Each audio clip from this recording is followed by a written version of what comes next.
31st programming question देखते हैं इस सैंपल पेपर का, सीबीएसई सैंपल पेपर का। इससे पहले आपको ये बता दूं कि कोई भी लिस्ट में अगर आपको एलिमेंट इंसर्ट करना है तो एक फंक्शन होता है, लिस्ट का नाम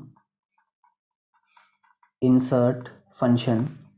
इंसर्ट फंक्शन के अंदर आपको दो चीज़ें लिखनी होती है। पहले वाले में लिखना पड़ता है आपको इंडेक्स नंबर। इंडेक्स नंबर ये कौन सी पोजीशन, इंडेक्स नंबर, या मैं आपको बोलूँ कौन सी पोजीशन में आपको एलिमेंट डालना है, और यहाँ पे आपको लिखना होता है एलिमेंट जो भी आपको इंसर्ट करना है। ठीक है, तो अब इस हिसाब से देखते हैं कि यहाँ पे क्या होगा। मैं जो हमें लिस्ट LST1 दे रखी है वो है 10, 15, 20, 25, 30। इसका नाम है LST1। पहले में कह रहा है लिस्ट 1 डॉट इंसर्ट 3 4, तो थर्ड एलिमेंट पे फोर्थ आ जाएगा, तो 0 1 2, तो यहाँ पे आ जाएगा फोर्थ एलिमेंट, बाकी सब शिफ्ट हो जाएंगे। तो आप यहाँ पे मान लो कि कैसे करेंगे, इसे इरेज कर देता हूँ मैं। 4 25 30, तो हमारा न्यू एलिमेंट 4 है, फिर आगे आ जाएंगे 25 30। दूसरे में बोला है लिस्ट 1 डॉट इंसर्ट 2, 3, मतलब सेकंड पे 0 1 2, इस पे आना चाहिए 3 और बाकी सब शिफ्ट हो जाएंगे। तो ये बन जाएगा 10, 15, 3, 24, 25, 30। तो ये हमारा न्यू एलिमेंट आया था, बाकी सब इरेज हो जाएगा। इसको हम इरेज कर देंगे क्योंकि अब हमारी न्यू लिस्ट ये बन चुकी है। अब पूछा है कि -5 पूछा, लिस्ट -5। आपको पता है कि स्टार्टिंग से भी इंडेक्स को काउंट किया जा सकता है और पीछे से भी काउंट किया जा सकता है, मतलब पीछे से ही काउंट करते हैं इसे। तो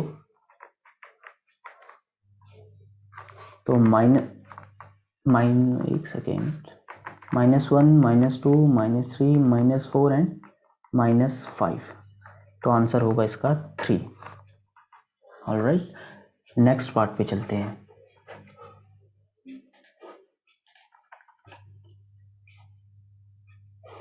अच्छा, इंपोर्ट पिकल बाइनरी फाइल है। यहाँ पे आपकी बाइनरी फाइल के अंदर एक टपल आपको दे रखा है, ये रहा टपल। आपको इसमें इसे राइट करना है, राइट बाइनरी। तो राइट कैसे करते हैं, तो ये भी आपको पता होना चाहिए ऑर्डर। हम पिकल डॉट डंप का यूज करते हैं, अंदर दो पैरामीटर्स, दो आर्ग्यूमेंट्स हमें डालने पड़ते हैं। तो सबसे पहला होता है जो भी आपका डेटा होता है, और दूसरे में होता है आपका फाइल ऑब्जेक्ट। तो यहाँ देखते हैं पिकल डॉट डंप वाले तो एक ये रहा, एक ये रहा, और डेटा ये रहा, फाइल ऑब्जेक्ट ये रहा, तो बी हमारा राइट ऑप्शन होगा। ठीक है, ए में ऑर्डर उल्टा है तो ए नहीं होगा। तो ये काफी सिंपल था। नेक्स्ट पे चलते हैं। तो ये सारे क्वेश्चन काफी इंपॉर्टेंट है, इन सबको एटलीस्ट आपको याद करके, इन फंक्शंस को याद करके जानना बहुत जरूरी है। इसके बिना अगर आप जा रहे हो एग्जाम देने तो आपका काफी नुकसान हो सकता है। ओके, ये मैं बोलूंगा कि अभी तक का प्रोग्रामिंग में सबसे डिफिकल्ट क्वेश्चन है। उतना डिफिकल्ट नहीं है बट कंपेयर टू अदर्स, आपके पास वैसे चॉइस होती है तो एग्जाम में घबराने की जरूरत नहीं है। बट फिर भी ये वाला क्वेश्चन मैं आपको बता देता हूँ जिस ताकि आप रेडी रहो कि ऐसे क्वेश्चन भी आ सकते हैं। तो अगर क्वेश्चन देखो तो ये आपका पूरा प्रोग्राम है, ये आपका बाइनरी डेटा है जो स्टोर हो रखा है। ठीक है, और ये लिस्ट की फॉर्म में स्टोर हो रखा होगा ये। अब when the above mentioned function, इसमें ये जो फंक्शन है पूरा, ये आप देख सकते हो डिस्प्ले 103 कॉल किया गया, डिस्प्ले 103, तो आउटपुट दिया गया 19,000। तो आपको समझना भी है कि प्रोग्राम क्या बता रहा है, और यहाँ पे आपको इस फिल इन द ब्लैंक्स को भी इस ब्लैंक को भी फिल करना है। बाकी आप ऑप्शन से भी आइडिया वैसे लगा सकते हो कि generally jump, break, continue, return, इस तरीके की स्टेटमेंट यूज हो रही है, इससे भी थोड़ा आइडिया लग जाता है। तो चलो इसे सॉल्व करके देखते हैं। तो इधर हो क्या रहा है, अच्छा ई नंबर में 103 गया, 103। तो अच्छा यहाँ पे मुझे दिख रहा है कि एम्प्लॉय नंबर 103 की बात यहाँ पे हो रही होगी, आगे देखते हैं। ओपन किया गया है बाइनरी फाइल को, ठीक है। टोटल सम को 0 दिया है, टोटल सम कैलकुलेट कर रहे होंगे, यहाँ तक भी ठीक लग रहा है। ट्राई एंड एक्सेप्ट यहाँ पे दे रखा है, ये एक तरीका होता है बाइनरी फाइल को ओपन, अगर आपको एक के बाद एक फाइल रीड करनी है तो हम ट्राई यूज करते हैं, जिस ताकि जब फाइल का एंड आ जाता है, बाइनरी फाइल जब एंड हो जाती है तो ये एरर देता है। इसी एरर से बचने के लिए हम ट्राई एंड एक्सेप्ट का यूज करते हैं, ठीक है। अगर ये आपको क्लियर नहीं है तो कमेंट सेक्शन में बताना, इसके ऊपर मैं एक अलग से वीडियो बना दूंगा। तो वाइल ट्रू एक इनफाइनाइट लूप चल रहा है, r is equal to pickle load f, आपको पता है पूरा का पूरा जो डेटा है वो r के अंदर आ गया होगा, ठीक है।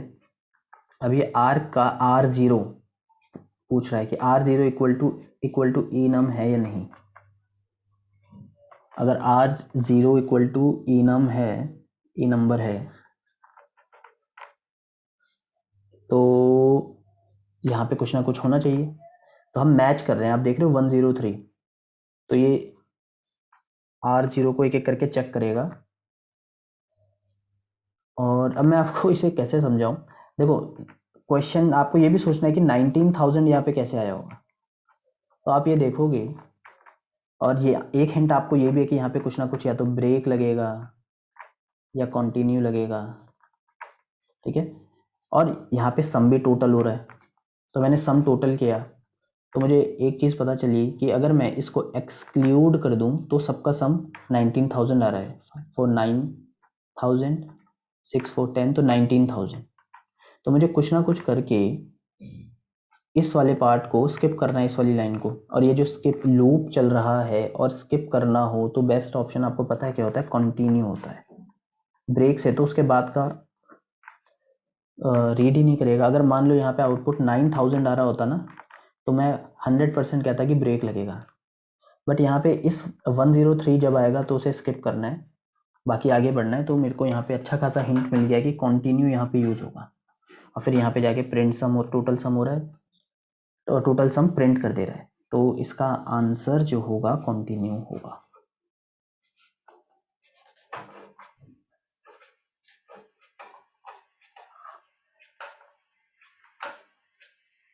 कंटिन्यू, अरे continue. Next, what will be the output of the following Python code. बहुत ही सिंपल क्वेश्चन है ये तो फंक्शन डिफाइन कर दिया, अच्छी बात है। अब ये फंक्शन कॉल हुआ 20 30, तो num1 में 20 जाएगा, num2 में 30 जाएगा। सम जो है वैल्यू कैलकुलेट कर दे रहा है 20 प्लस 30, सम के अंदर वैल्यू आ गई 50। ऑल राइट, बट हमने तो वैल्यू को रिटर्न करा नहीं, हमने तो यहाँ पे वैल्यू को रिटर्न नहीं किया। तो सम के अंदर अगर मैं रिटर्न कर देता तो मेरा आंसर आ जाता 50, बट हमने तो वैल्यू रिटर्न नहीं करी। तो इस तरीके के केसेस में जब आपने फंक्शन कॉल किया है और रिटर्न नहीं है तो इस वेरिएबल के अंदर कोई भी वैल्यू नहीं आएगी, इसलिए आंसर जो होगा नन हो जाएगा। मैं आपको बोल रहा हूँ अगर यहाँ पे रिटर्न सम होता और ये सेम प्रोग्राम होता तो ये आंसर 50 देता। कई लोग इसे 50 भी सोच रहे होंगे, बट आंसर नन होगा बिकॉज यहाँ पे कोई रिटर्न नहीं है और सम के अंदर कोई वैल्यू नहीं गई, तो ये नन रहेगा। नन भी एक डेटा टाइप होता है। नेक्स्ट क्वेश्चन पे चलते हैं। Okay, 35th। तो इसे आपको कैलकुलेट करना है तो ये सबसे पहले कैलकुलेट हो जाएगा, ब्रैकेट भी जल्दी कैलकुलेट होगा। तो इसे ये तो काफ़ी इजी क्वेश्चन रहता है, बस आपको ऑर्डर पता होना चाहिए। इसका मतलब आपको पता है ना, 2 की पावर 3 होता है विच इज़ 8, दिस इज 2 की पावर 3 एंड इंटू 4। अब इन सब में मल्टीप्लीकेशन पहले होगा तो 30 32, और अब आप सिंपली इन्हें सॉल्व कर दो तो 18 आपका यहाँ से आंसर आ जाएगा। अब बाकी के क्वेश्चन नेक्स्ट वीडियो में करते हैं। Thank you very much.